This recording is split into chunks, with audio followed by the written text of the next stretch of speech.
ओम नमः शिवाय धवलेश्वराय बालालिंगाय नमो नमः। दीपं यदि परं ब्रह्म दीपं यदि जनार्दनः दीपो हरति मे पापो पूजा दीप नमस्तुते। आहे धवलेश्वराय बालालिंग महाप्रभु संसार सुखी रखंतु।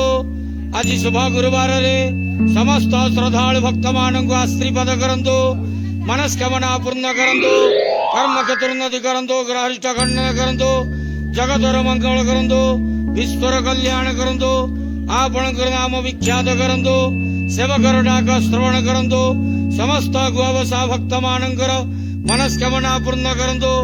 जो जो भक्त माने आपण पाखरे मानसिक रखिछंती तांका मानसिक पूर्ण करंतु। धवलेश्वराय बालालिंगाय नमो नमः।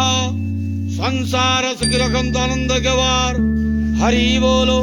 आज शुभ गुरुवार रे समस्त श्रद्धालु भक्त मानंकु आश्रीपद करंतु, आनंद गवार हरि बोलो। हर हर महादेव शिव शंभो। धवलेश्वराय बालालिंगाय